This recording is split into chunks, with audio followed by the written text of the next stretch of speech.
Well, hello, and hello to Jamie and to Hi. everybody that's out there that I can't see, but we'll give you a wave because I'm sure you're there. And thank you for joining us tonight for this celebration of the paperback launch. Just give us a hello in the chat. Let us know that you're there so that we know who's there. If you've got any questions, by all means, put them in the chat so we can talk to you. Normally when I do these kind of things, I point out where fire escapes is, but I'm fairly certain you know your way out of the house should there be a fire or anything like that. So we're here to talk about the Dead World that Jamie's written. And it's quite a gripping read, really. As I would like to know, as everybody's arriving, it's a rather gripping. Look, mine's all mirrored. That's no good. That's terrible. You show yours off, Jamie. Show yours off again for us, Jamie, so everybody can see. All right, and the lovely shiny full book. Yes, it's nice. I love the shiny cover. It's very touchy feeling as well, isn't it? Very pleased with it. I was talking to somebody in Watson's about this the other day because I work in advertising and do a lot of print work. Just how many processes there are, and it got full-on geeky about it. How many processes there are to make this? But the full block is embossed. The Watson's ones have got the green edges. It's a lot of print work. And she just looked at me like I was mental, frankly. I have to ask, Jamie, is yours the special edged version that you've got there? This one is the non-special edged one. I've got the hardback here, and I've got the exclusive editions over there. Yeah. Right, and you've got broken binding tonight as well, haven't we? That's yes, the official. Awesome. Official is the official. Yes. Is it official? What's that? Is that the terminology we're using? Yeah. Yeah, tonight there's a little button that's about there that says buy the book, and if you buy the book, it comes with broken binding. So there is. Broken binding package books better than any shop I've ever seen. Like it comes wrapped like a birthday present. It really is a thing of beauty. So even if you don't read my book, just buy it just to see their skill at packaging. I am curious if anybody who's watching has already read the book. If you can just let us know in the chat, I'd be really interested because I don't want to give the endings away. And I'm just going to give people a few more minutes to actually join in so that we can get before I start grilling you with intense questions, Jamie. But you've been up and down the country, haven't you? Signing in Waterstones and various. Have you been to any indies as well? Yeah, I've been to a few indies around the East Midlands. I'd like to get a bit further afield, but I've sort of been able to fit it around things. So I'm really sadly, there's not many independent bookshops in Leicestershire. There's 2 or 3, which is a real shame. But I've been to them, and yeah, I've done. Are you enjoying it? Are you enjoying sort of like going around and putting your autograph in this? Yeah, it's wonderful. I think when the hardback came out, my cat's going to try and get in a minute. So I'll just keep. When the hardback came out, it seemed that there was no way it was going to fall in the pandemic. It seemed like it was all going to be over by then, and yet still it did. And then things weren't opened up at that point. So we did a lot of online stuff. And then when the paperbacks come out, it's we're back to normal now, and it's just been lovely going out, speaking to booksellers, talking. We've got some questions as well.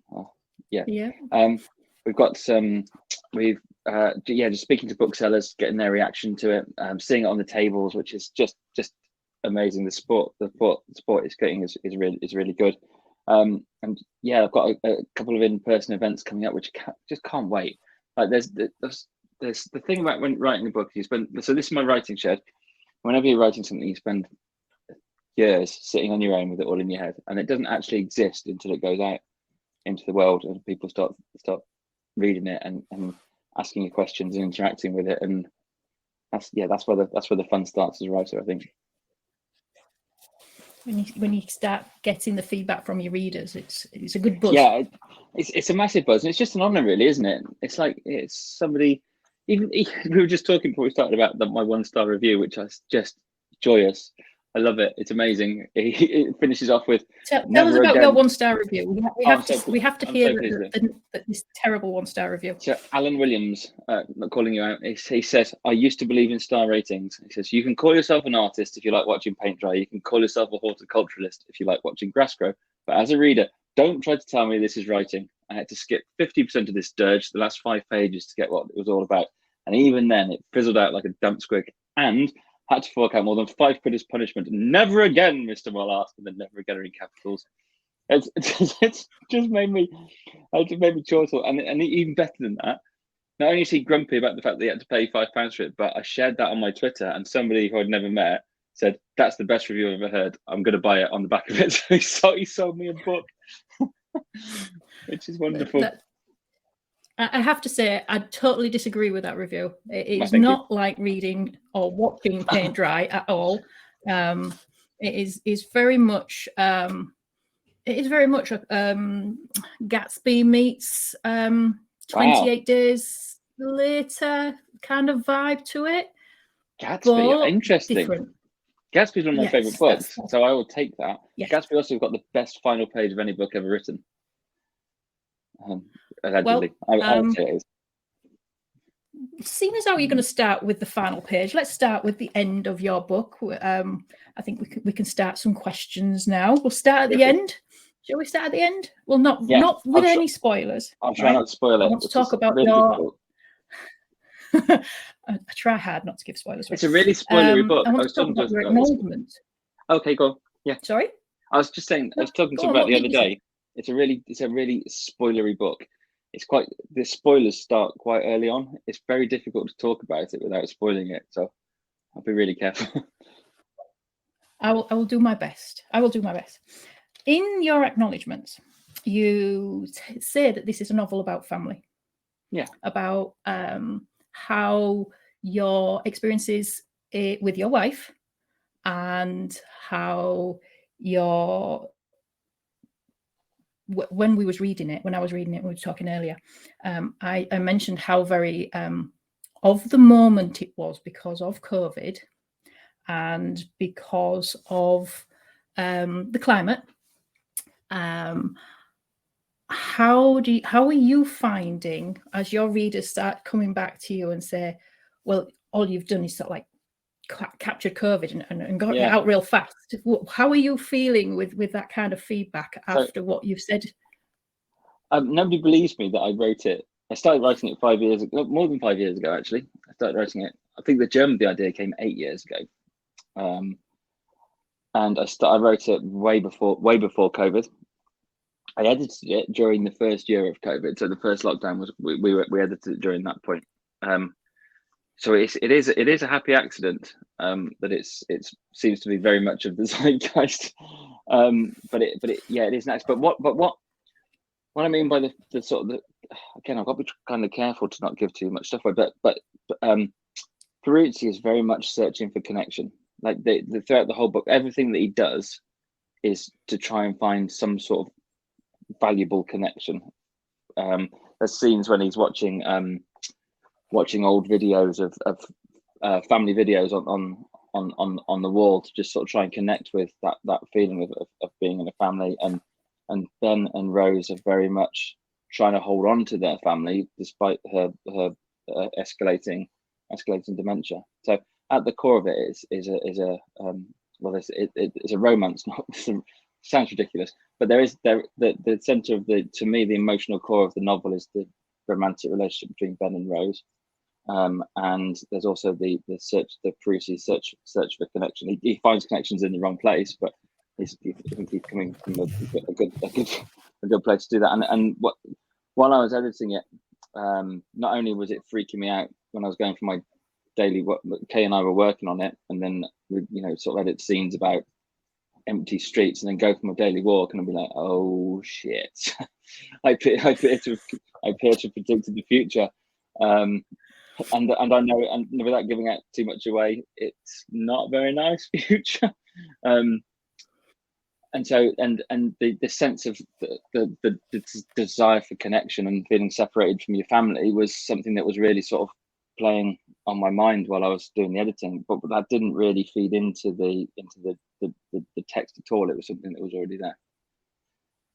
But yeah, no one believes me. They were like, "You've written a code," and I was like, "No." I can see. I mean, one of the things that's really tangible in some of the scenes is, had we been in lockdown much longer, I think some of those scenes would have been very much. Yeah, I mean, on the streets. Yeah. When I came up with the idea of the sleep, I was genuinely worried it was going to be too far. That it would be. I took the idea of how you'd solve climate change and pushed it as far as I thought you could, in a way that would solve it logically, but would be horrendous. And I thought, is this going to be too much of a stretch for people to believe? And then I was like, as we're editing, I was like, no, it didn't take us much to basically do the same thing. You know, it was yeah, a bit prescient. You take time and turn it into the most valuable thing. In two different perspectives. You've mentioned dementia with Rose, and also with the sleep that you use to deal with the lack of resources in the world that you've built. Yeah. How did you come up with running those two pieces side by side as a structure, writing those together? How did you? Okay. Why did you decide on those, and then how did you bring them together?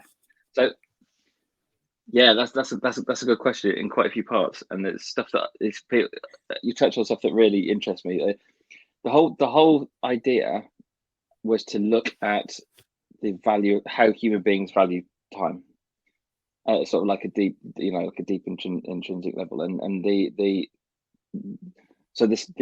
process of the sleep, like I said, was a construct that I thought, if we had to solve climate change in a really brutal way that would work but had a massive human cost, that was it. So that then gave the structure of the 3 months to 1 month thing, which got me to start thinking, right, well, if you were sleeping away a load of your life, that would make that 1 month when you're awake really precious. Like, you would really value your time, and we kind of saw that during COVID, didn't we? About the appreciation of things like that.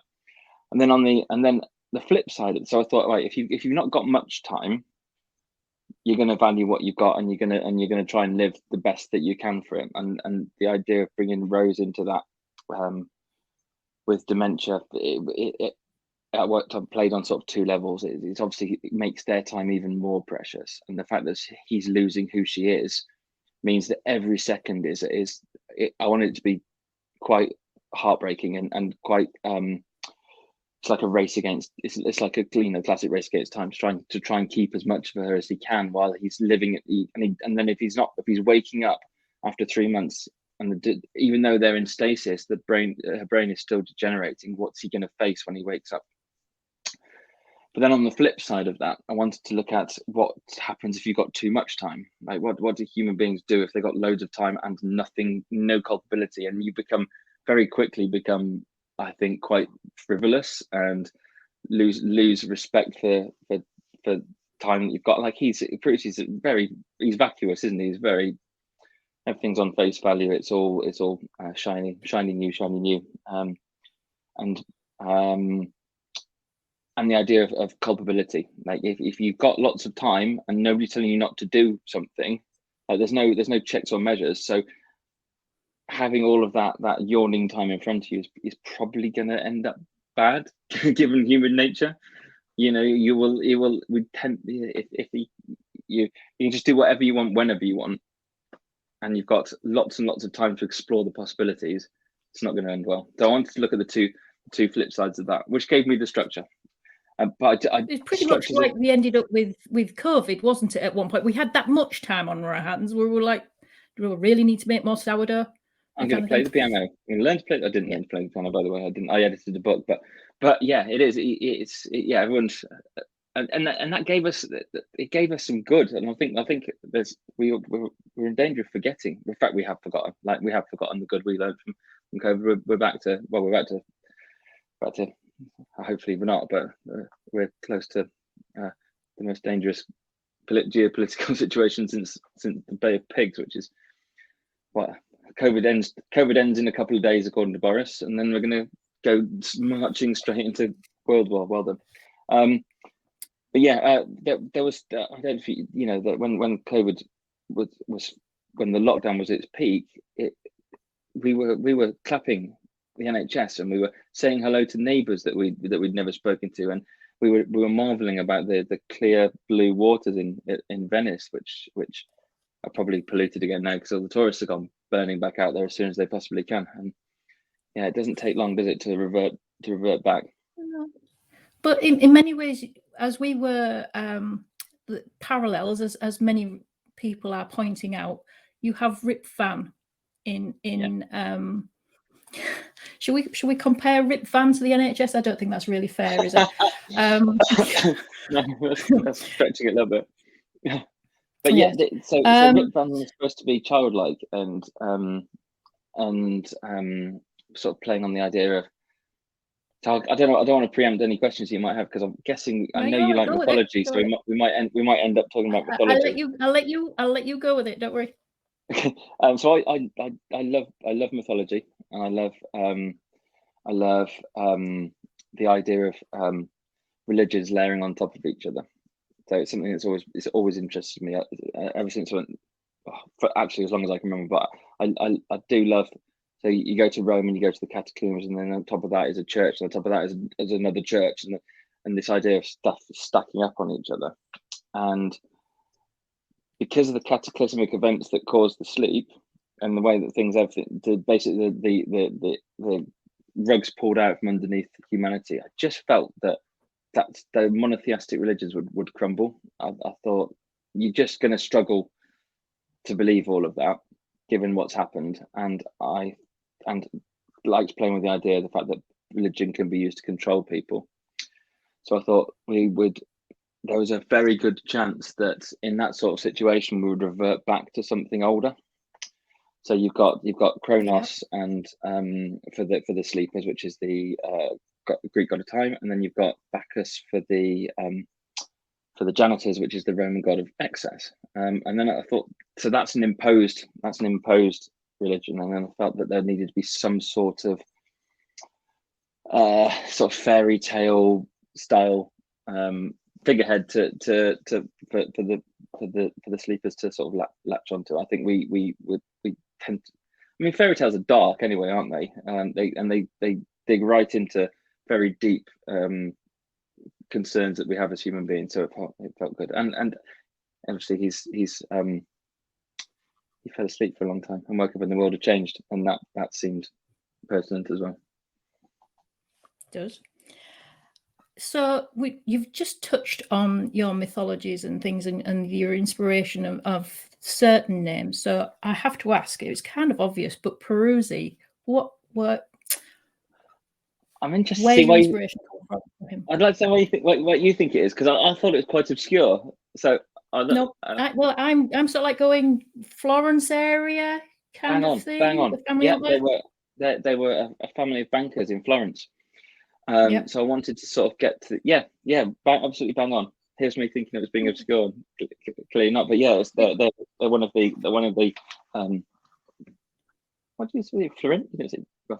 From Florence. That era, wasn't it? Yeah, absolutely. Yeah. So inspired and well named in that sense. Then I'm really pleased that you got that. Really am. That's so cool. It was. I wanted Florence. So again, it was like that was it. That time period and obviously there's Machiavelli referenced in there as well. That sort of time period when Italy was obviously Rome was, there was the Roman Empire, which was sort of touched on, but then there was this other time period when Italy had a huge amount of influence through money and corruption of power, and using money and merchant power to build effectively another empire. And so I wanted to get to that. So effectively, what the janitors are doing, a trading resource to gain benefit for their area. So it just seemed like quite a cool little nod. I didn't think anyone would get it. I just thought it was something that I'd find quite interesting. Yes, your world building has it's something that I like. I really enjoy a good world building. So each area of your city has a janitor. Yeah. And the janitors look after that particular area, make sure that they have the resources when they wake up. So you have a tension building there within that. So that's really nicely done, and I liked how you did that. Where was I going to go with that, though? That's dangerously spoiler territory. Yeah, I'm just thinking. Be careful. So we've talked about Ben. We've talked about Rose a little bit. We've talked about Peruzzi a little bit. Ben very much is almost your main character. We spend a lot of time with Ben, don't we? Really, although he's not the main character, because you've got 3 arcs that we follow, haven't you? Are we? So yes. I'm not trying to spoil. I don't know if it's a spoil or not. It's not. It happens quite long through, doesn't it? So yeah, let's leave that. Yeah. So there's 3 arcs. So he very much reminds me Ben, as we follow Ben and Rose. It's very much Ben is sort of like walking up the down escalator all of the time. As fast as he goes, everything's being taken away from him, and it's almost heartbreaking to see this man's world sort of like disintegrating around him, kind of thing. So that the other character that I want to talk about is Slattery. Slattery. A lot of your reviews, shall we say, suggest that it's an uncomfortable read. And for me, Slattery was the one that really took things to the uncomfortable edge. Yeah. How did you find it hard to write Slattery's scenes? Yeah. Yes. I really enjoyed writing him. So for people who've not read the book, he's Peruzzi's friend. He's his oldest friend. So the janitors are spread out all over the country. For the most of the time, they're on their own, and they spend all of their time either looking after the sleepers who are asleep in their area, or trading with other janitors around the world to the excess resources they've got in order to try and gain an advantage for their sleepers when they wake up. Then at the end of each sleeping period, just before all of the sleepers wake up, they get together a thing called the Rite, which is basically blowing off steam. So all of the janitors come together and have a big Roman orgy style party. And so that's where we see Slattery meeting Peruzzi for the first time in the book. And Slattery is a challenging character. I think it's fair to say. He's basically the devil on Peruzzi's shoulder. He's the one that goes, come on, we can do this, come on, you haven't thought about that, let's go and do that, let's go and try that, let's go and do that. And Peruzzi is not a pushover, but he like I said, he's looking for connection. So, and he's willing to take that and in whichever way it comes initially. Where Slattery came from, again, it's another. The whole book is full of little Easter eggs, by the way, as any science fiction book should be. So Slattery, the name Slattery comes from Mad Men. The character who plays Roger in Mad Men, who is a charming, verging on sociopath. The actor's name is Slattery, so that's why I called him that. But he's essentially he is a sociopath. He's the foil that I use to explore the idea that if there's no culpability, what are we capable of? And I basically sat before lockdown. I sat with my friend Tony in the coffee shop in Leicester, and we just asked each other the question, what's the worst that could happen? Just kept pushing each other. And I didn't take it as far as what I wanted to do was to lay out the possibilities that he could do anything, but never quite get there. I didn't want it to be gratuitous. I wanted it to be scary. And I thought of the things that would make me most scared and made him do them. And I was listening back to the audiobook, and there's one scene, again, I won't spoil it. Oh God, I don't know if I can even say this. No, I can't. But there's one. I wouldn't. No. Slattery. Dear reader, Slattery is the character that makes you squirm. Really, really squirm. Jamie takes it right to the edge, and there are a number of times where some readers, I could literally, a younger me would have thrown it. No, I'm not reading that. You just right to the edge, and you just know when to stop. And I was like, well done, well done. I was listening to the audiobook, and it made me uncomfortable listening to it. And I think that was absolutely my intention. But when you write something and then you move on, I'd forgotten about that scene, and it happened, and I was just like, oh my God, that is really close to the bone, like really close. Mm-hmm. But I did stop, and I don't think Kay would have let me push it all the way, because it's the thing that makes it scary is what you're thinking rather than what he does. And that's all good horror scenes. It's more your imagination than showing it, isn't it? I mean, there is violence in the book and there is horror in the book, but it's the psychological stuff that is scary. I have to agree. I do like him. I did enjoy writing him. Sorry? I did enjoy writing him, and that probably makes me a psychopath, but I think it's because he had all brakes taken off, that really does let your creative juices flow. Like, you can explore really dark places. If you say to yourself, this person's capable of anything, then you can write anything. And for the very same reason, I think... Oh, sorry, go on. Oh, no, sorry. I didn't mean to talk over you. I'm sorry. I'm just reading some of the comments in the chat.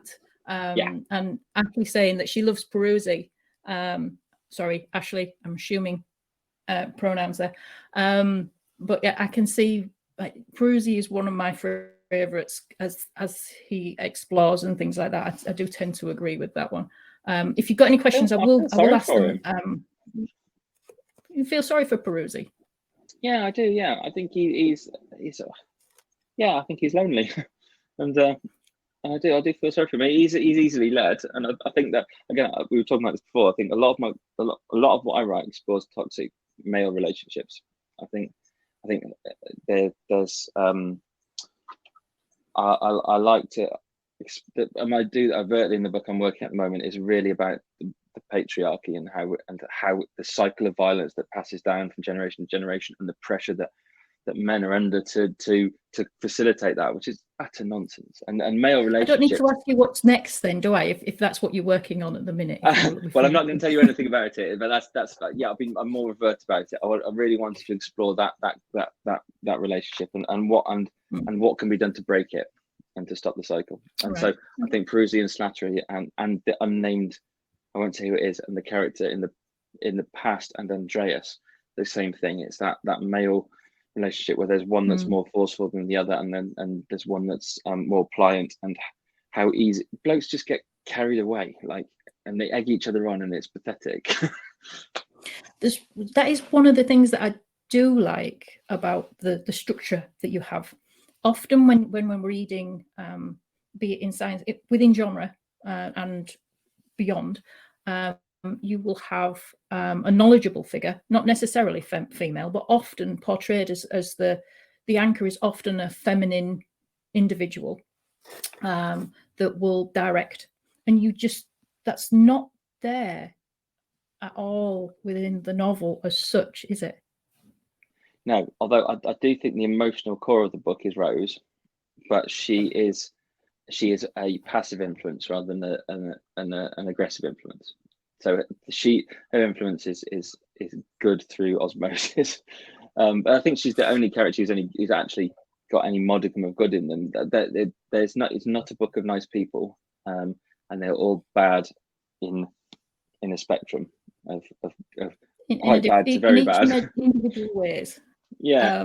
Rose brings a pressure, doesn't she? She brings a pressure and a weight right the way through. It weaves that one thing weaves right through. Yeah, and I wanted her absence to be not physical absence, because she is there, but her increasing absence to be almost the lack. This is the lack of feminine influence to mirror the degradation of the male behavior, if you know what I mean. Yeah. Like, the less she's there, the worse they are. Yes.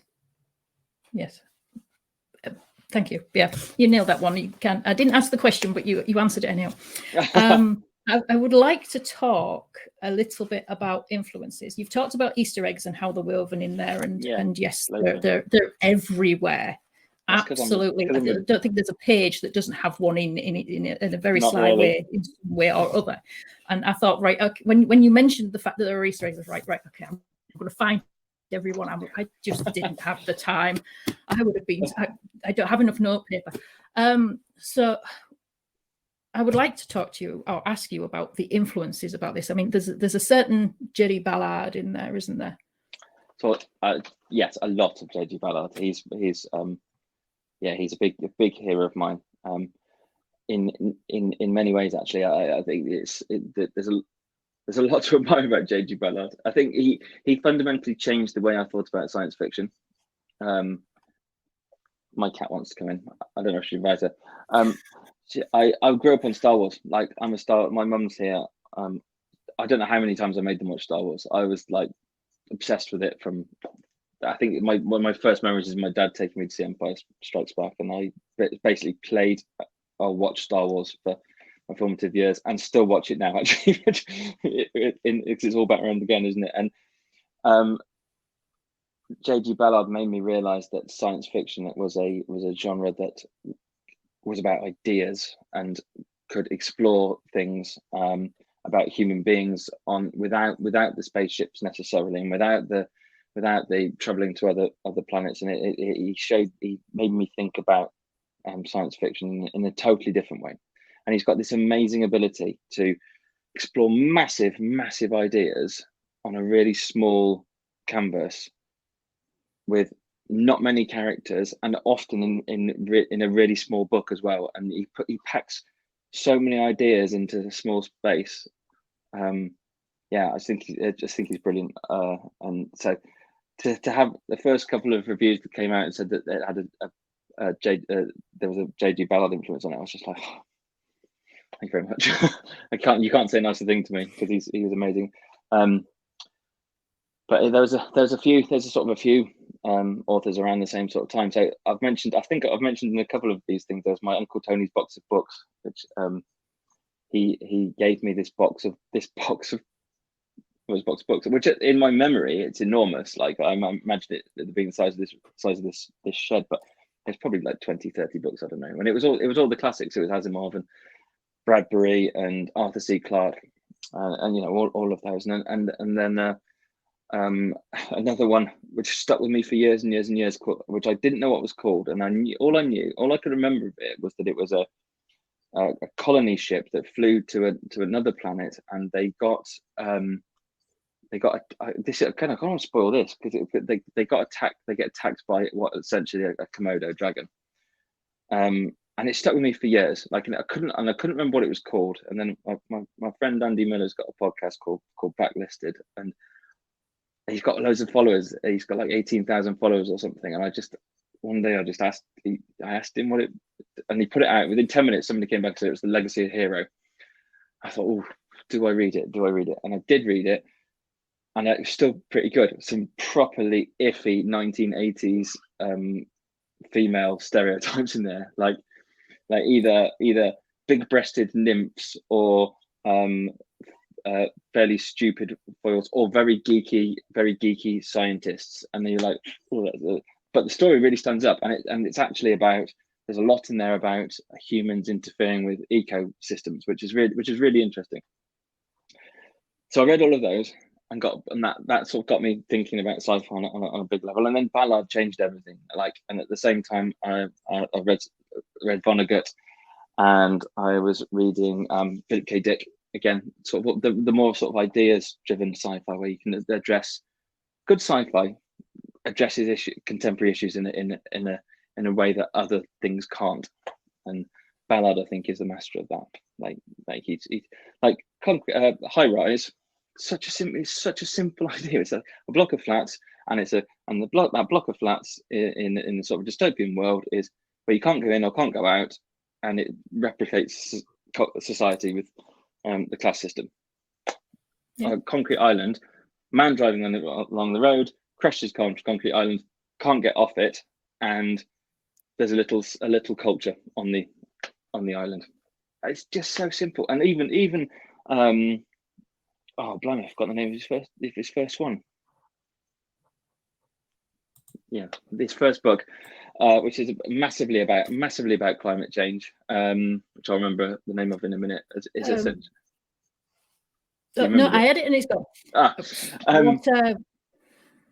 The Drowned World is back. The Drowned World. Thank you. It's about 3 or 4 people who are just out exploring a sunk, basically what is London, but the waters have risen and the temperature rising, and they've got to move, and it's really, really simple, but it's just huge ideas. I'll get quite confused about Ballad, as you can see. It's here. It's within it. That influence is definitely within Kings of the Dead World. You can definitely get a sense of the how I'm trying to remember how you just mentioned it. Focusing on the people rather than this. There's nothing wrong with space opera, but this isn't space opera. This is very much about people and how they deal with that particular a science-based situation. Yes. Yeah, and that's what I think. I mean, science fiction is just loads of subgenres stacked on top of each other, isn't it? Like lots and lots, all stacked up on top of each other. And I'm discovering more about them all the time. Like, I learned about Afrofuturists the other day. Didn't know that was a thing. But I read an awesome book called Major Fools, which is stunning. There are so many different angles within science fiction. There's so many different ways that you can go, isn't there? Really? So yeah, absolutely. You've kind of found some. This for me, Kings of the Dead World is something that I can recommend to my friends who would read science fiction, but also my friends that wouldn't normally pick up science fiction. It sits so nicely between the two. Cool. When normally you turn around and say, I read science fiction or I write science fiction, and people go, huh? This book kind of covers both. Yeah. I think there is in a lot of places there's a sort of an innate snobbery towards sci-fi. That people imagine cosplay and Star Wars, but it's massive and all-encompassing, isn't it? And everything's got its place. Very misunderstood genre, isn't it? Really, wouldn't you say? Yeah, I think it's probably because it's not a genre. It's lots of different things and lumped together. And the only real thing that links them is that it's not set now, and it's not set necessarily on Earth. And aside from that, you can do anything. Like that's such a massive remit and such a big spectrum. Somewhere to escape. There's always something somewhere that you can escape into within science fiction that'll just hit that right note for you if you explore long enough. I would like to ask what when you first got your first box of Kings of the Dead World, and you opened it up and you saw the cover for the first time, how did you feel? Oh, amazing. So obviously I saw the cover on my screen while we were working on the book, and the lady who did it, Heike, she's nailed it. Like just nailed it. Like I don't know how many illustrators actually read the book before they do the cover. In fact, I know that not many of them do, but she had read it, and you'll know from having read it and talked about the Easter eggs. There's a lot of 70s and 80s sci-fi influence in there. And I was watching a lot of it as I was writing it. So when she sent the cover through and I looked at it and it looks like a 70s sci-fi poster, I was just like, oh my god, she's nailed it. Absolutely nailed it. It's just everything about it. The font, it just feels like a 70s, like proper classic sci-fi poster. You're very proud of what it looks like. Yeah, absolutely. We should be kind of putting them up as posters. We should be able to buy the cover as a poster. Sandstone, we need to sort that out so we can buy the cover as a poster. We think. Yes, please.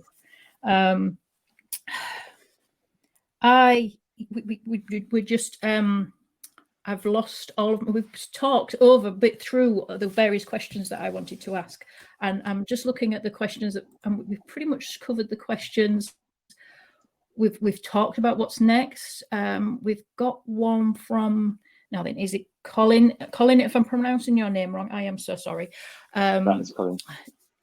Call it Yorkshire ignorance. And sorry to everybody else in Yorkshire that I've just offended. With many grounded sci-fi novels being very dystopia or grimdark, with writer Alexandra Rowland coining the phrase hope punk back in 2017 as a count point, would you ever consider more hopefully outlook in future novels? Wow, that's a good question. I'm going to choose Colin's phrase. He has read it, yes. Do you know what? I've known Colin for a long time, so he knows that I'm not a grumpy person. But I don't write cheerful stuff. I don't know. I just don't. Like the Zoo's very, very downbeat, and the next one is as well. I don't write happy. Oh, I don't know. I tend to disagree with you on this. I really do tend to disagree with you. If you know how to identify hope, hope is in this book. Yeah, I think the hope that's in the book is trying to find the good in people. The way people react in adversity, and I think we have seen that in the past couple of years. Despite me being cynical earlier, that we have seen good in people, and I love the idea that what was it called? Hope punk. Hope punk, yes, hope punk's a thing. I've never heard that. That's really cool. No, Colin. So I've got the next one, which is about toxic masculinity. I've got another. I'm going back to very pure sci-fi after that. So I've got an idea about.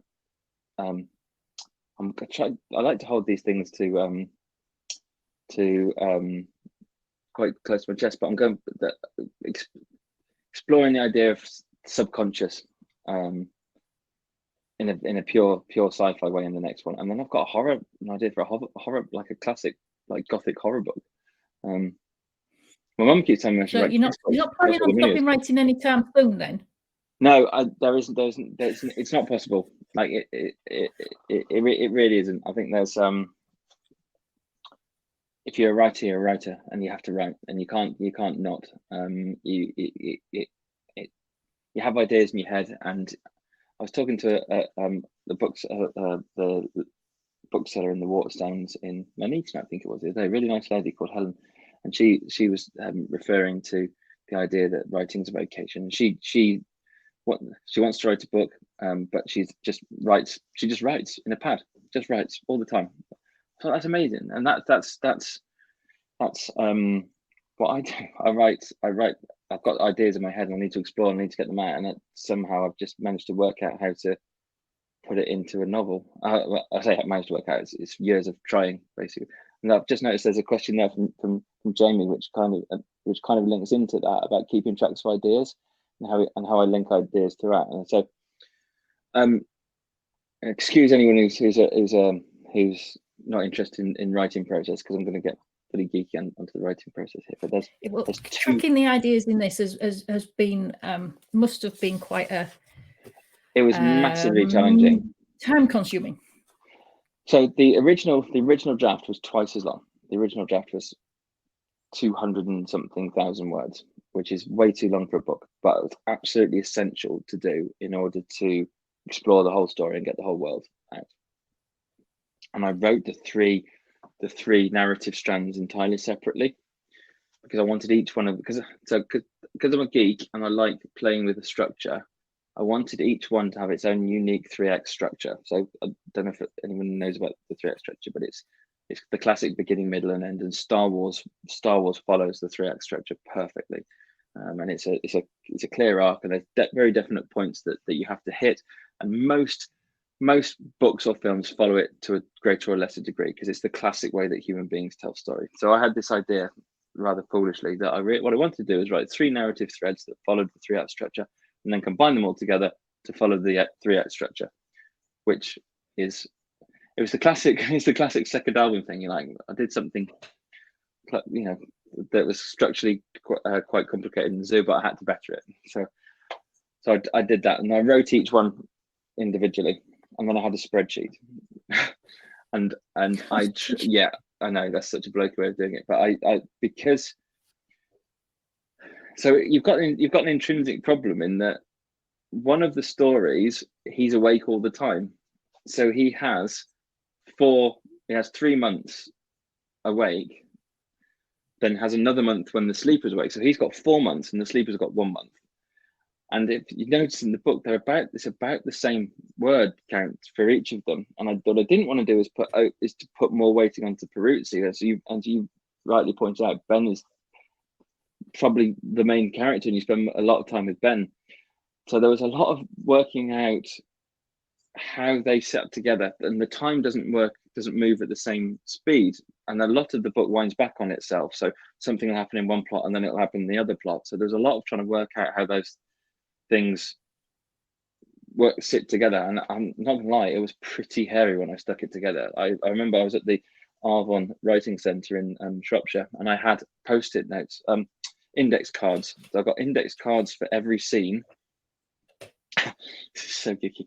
Every scene I wrote out onto the index card, and there was different colours for the 3 storylines, and I basically got them all laid out onto the floor, and then I put them together manually, like one after the other, and prayed to God that by the end of it, it matched up and it got to the end. And it did. And then me and Kay, when we were editing it, changed things around. So I almost had to do the same process again. And there was a bit of a trick about trying to, there's a film technique where, where the camera seems to speed up. It's called speed ramping. And there's a bit of that in the plot where one of the plot lines has to accelerate to catch up with the other one. That's not really answered your question, Jamie. It was hard work, and so in that one I had I had index cards and a spreadsheet. I got a board here which I scribble all over with things that got stuck all over it. I had a Pinterest board of what each of the places looked like. I had a soundtrack that I listened to the whole time I was writing it, and I've basically got a document which just as I'm writing, trying to get the plot down, something occurs to me, I just dump it on this document. I'm doing it on the other one. It's called Things to Consider on this one. I've basically written the first draft of this next one, and what I'm going to do is then I go back with the Things to Consider document and check, like, oh gosh, I thought that was a good idea. How do I weave that in? So there's 2 types of writers, apparently, called a plotter and a pantster. And plotters are the ones who plot it in minute detail, where every single scene is mapped out. Every character's got a character arc. Every character has got a 1-page document that explains who they are and what they're like. Pantsters just make it up as they go along, and there's no right or wrong way. Each have got their own problems. Like plotters, it takes a little bit of the fun out of it. You've got it. It makes it quite a military operation and less creative.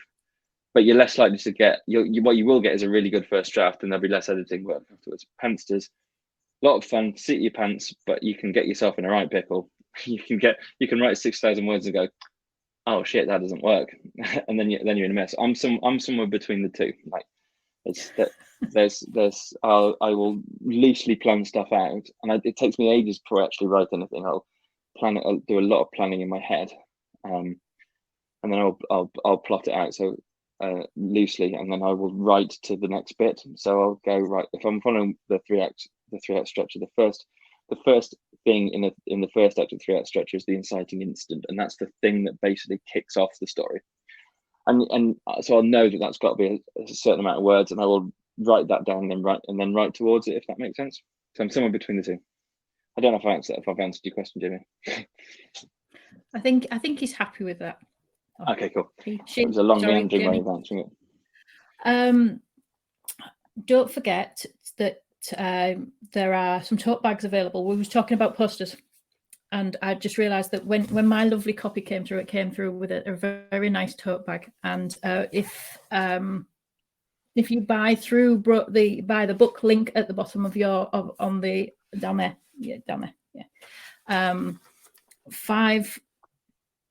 there are 5 tote bags available as well, and they are very nice tote bags, and they're very, very. I've been out and about and using them, and I have actually had compliment from one while I think on.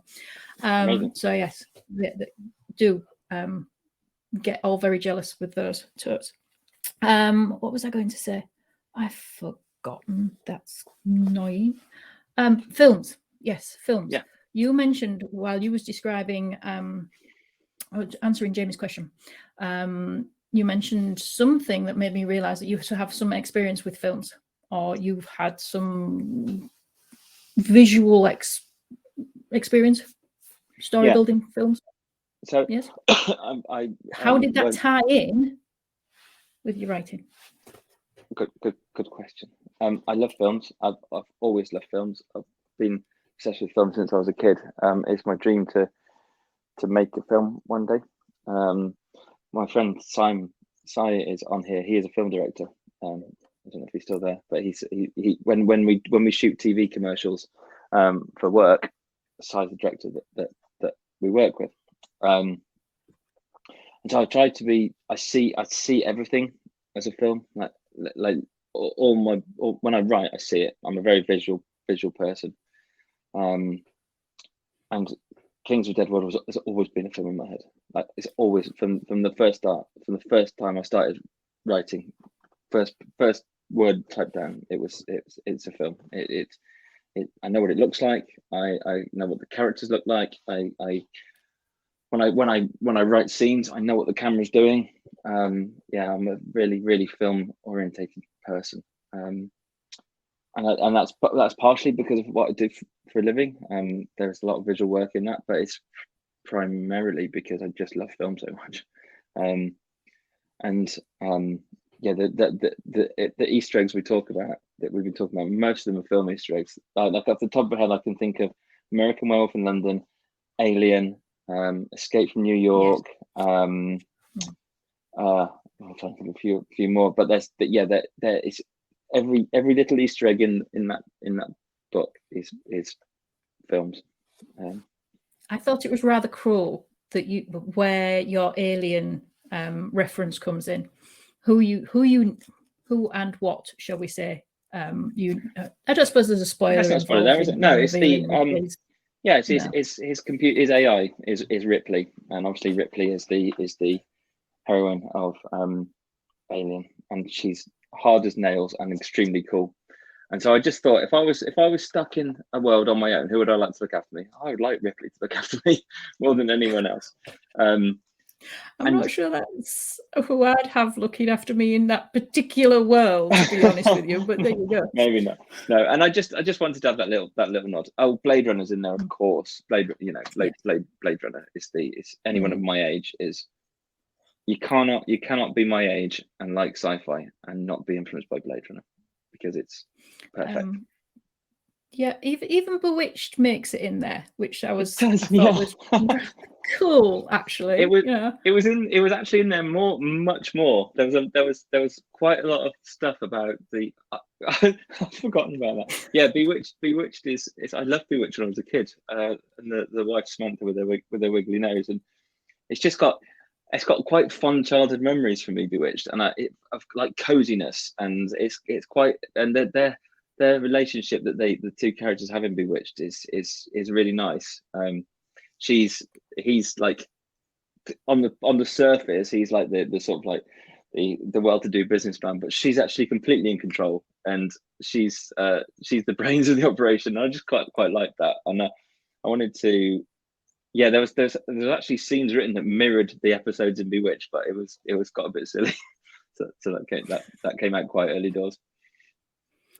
Okay, so random question then. It's obvious you're a visual writer. It really springs out off the page, and you've mentioned just now how how you've approached it, so like from a film perspective, and the director brain is clearly triggered. When you've written this, who would you cast then, therefore, for Ben and Peruzzi? Who would be your... So So Ben is slightly older, obviously, so he's in his 80s, so that's limited. And he's a guy who was strong and muscular when he was younger, so he needs to be somebody.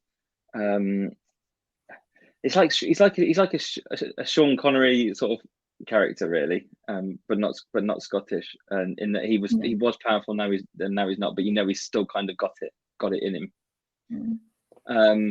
You don't agree? I can see from your face. You think you imagine him as something else. You think there's other technology available now, isn't it? It's not just a case of do you have to go and this is a whole different argument, isn't it? And it kind of pulls in on your AI that you use within your book. Do you go and find a younger actor and then just use AI, use After Effects, if you will, to age them, or do you want somebody?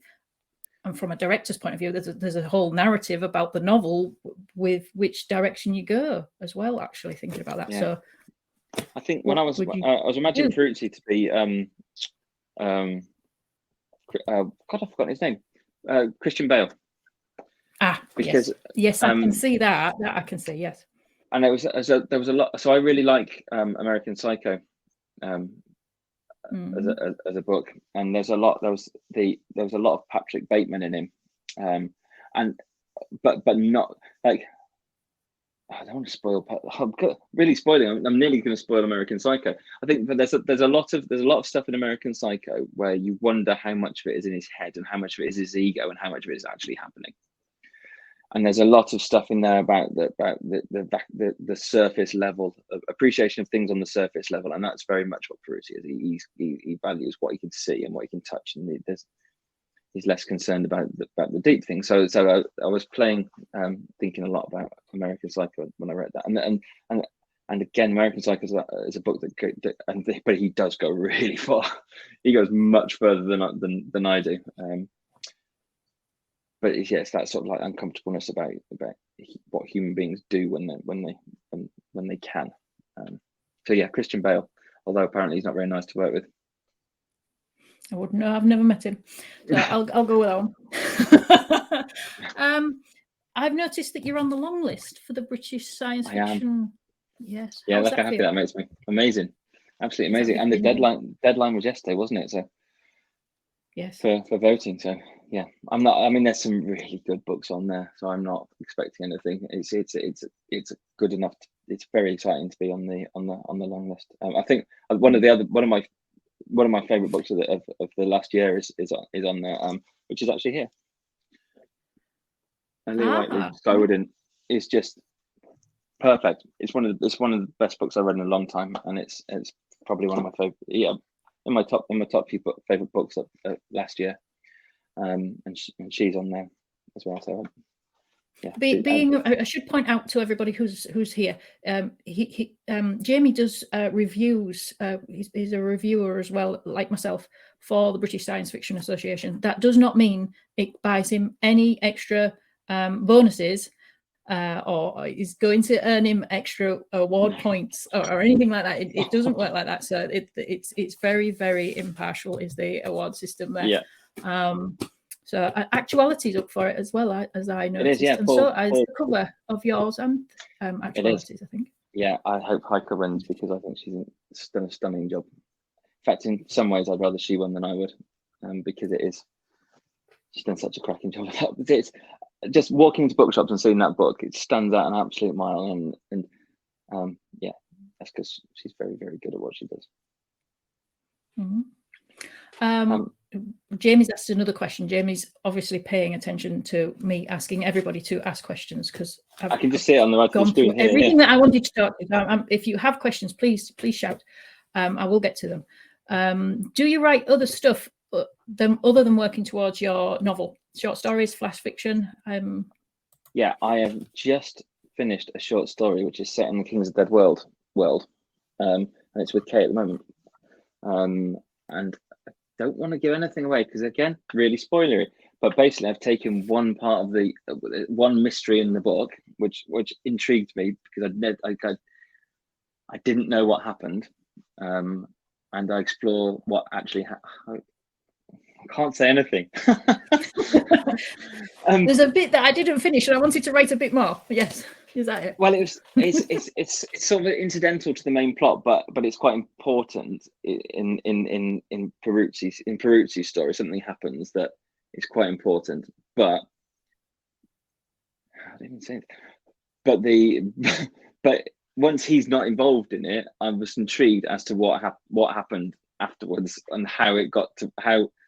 Oh my god, I'm gonna stop talking. But it's around that, and so I haven't written short stories for a long time, and it was really nice. I've struggled to get out of the world of KOADW.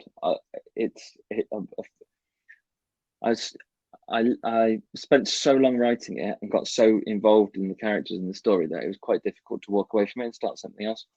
So it was quite nice to go back in and explore. And there's lots of. So a few people ask me if there's going to be a sequel, and I could definitely see a sequel. I could definitely see where you could pick up a. Without spoilers, there's a definite sequel there. I think you need to message me what that is so I can do that. But there's deliberately a few, some open endings, and it wasn't because I wanted to write a sequel. It's because I wanted it to be ambiguous.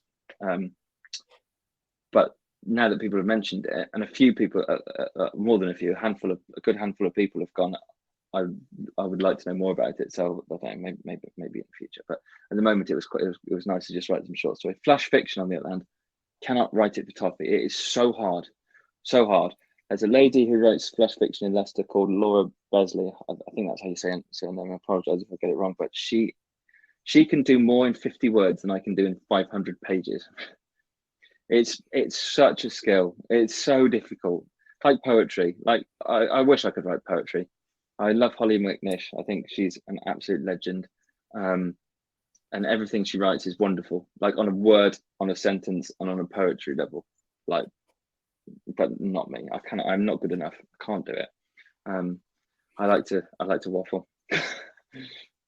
Well, I don't think you do waffle in this. Every single word has, and I know reviewers, they tend to say this a lot, don't they? Every word has weight, and editors will tell you that every word must mean something, but you certainly make that work. And obviously we have to say a big thank you to your editor who's really made you work harder, clearly, with as you've just been telling us about your little notes and going over them. Yeah, but I think I was being flippant now. I do work on a sentence level, and it comes from I come from a copywriting background, right? I'm a classically trained advertising copywriter, and that means that I have to understand the product and distill something really complicated down to something really simple, and that's actually really hard, but it's something that makes you a better writer. Like Don DeLillo was a advertising copywriter, and Ridley Scott, and I think I'm going to say Anthony Burgess, but Salman Rushdie and Faye Weldon. That just a few that I can think of. Being a copywriter makes you quite good at making every word count, because you have a very short, your headline's only that big, and it's got to be stunning. Fit it into 120 characters if you can. Yes. yeah. I don't really have anything else that I want to pick apart with you on. So is there anything that you would like to explore that I haven't touched? No, I think you've asked some really good questions. In the book. No, I think you've asked me some good questions. That's about an hour, isn't it? Which is about what Clara said we should do. So unless anyone else has got anything that they desperately want to know, I think we could. What are you this year? I do have one. What are you looking for? I mean, actually, I've thought of two. We'll go with the first one first, actually. Climate fiction that's involved within this. I don't know. This is a really, really old one, but it was critically acclaimed. Louise Lawrence's Children of the Dust. That was a YA back ages ago. But there's a lot of the similarities within there. Someone else said that. Yeah. Did they? That's interesting to know. Yeah. When you are, oh crikey, how can I talk about this without going into too many spoilers? within our island, it's very very flooded and destroyed in a completely different way. Did you explore flood maps to build this up, or? So yes, I did. Yeah, I had I found a generator on the website, on the internet, a generator website where you could put levels of it's like you got dials. You could turn up the levels of the ice caps melting, and you could turn time. So I could watch how far the waters rose and what that did to England. So all of that is it's mostly factually correct. I've taken a few liberties, but it's mostly factually correct. Like, I really want, one of my favorite bits is just from an image point of view, is when they go across to Ireland. In the backstory, they go across to Ireland to get trained, and they sail through what was Liverpool in a small boat and end up going through the Liver building. So they just see the birds coming out the top. Yeah. I think they'd probably be gone, but I just kind of really liked the idea, and I liked the idea of the sunken city underneath it, and I just like the idea of the birds sticking out. So I think I took a bit of liberty in there, cool. And the technology that they use to try and generate electricity. So I've got like there's a big kite that basically goes up into the atmosphere. That's all experimental technology that people are using at the moment. So or trying to use. So I think there's one in Denmark or somewhere in Scandinavia. So yeah, that so I've got a friend called Brian Clegg who is a very, very clever scientist, and that does a blog and he writes a lot of science books. He pointed out some places where I'd gone wrong, but yeah, for the most part, I tried to be relatively accurate. And to be honest, I didn't actually even know climate fiction was a thing. I'm a member of the Climate Fiction Writers League now, which is basically authors who want to deal with climate fiction through climate change through fiction. And there's some really, really cool names in there, and I've got to interview a couple of them and to read a lot of stuff. So like I said, I didn't even know it was a thing. But Fly-fi, I believe. Fly-fi. You've got Hope Punk and Fly-fi. Yeah. So, yeah. I'm really glad. I'm really glad I've discovered it, because I've read some good books. It's not all depressing though, and I need to point that out about your book as well. Although it has some really hard issues in it, it's not a depressing book, despite the fact that you keep trying to sell it as a a down book. It's not. Okay. It's very different to what I normally read. I will say that, but I turned every single page and I consumed every single page, and it is totally worth picking up and reading. And yeah, I think a lot of people will go right at the end. It depends what they've read before and where they are, but it really is a good read. And thank you very much for writing it. Oh, you're welcome. Thank you for asking me questions, and thank you for the nice things you said about it. I really do appreciate it. It's been my pleasure, and I do hope do buy the book if you haven't got it, or borrow it from the library, because I do know it's there. Good luck with everything else that you're doing, Jamie. Don't be a stranger. You'll see me around in various places, I'm sure. I'll see you at EasterCon, I would think. I don't think I'm going to make it down to EasterCon because it clashes with the residential of my daughter, but things. Thank you everybody for joining in and listening. Thank you everyone for your questions. I haven't said hello to lots of names that I recognise in there, but hi everybody. I will see you again soon. Okay. Thank you very much.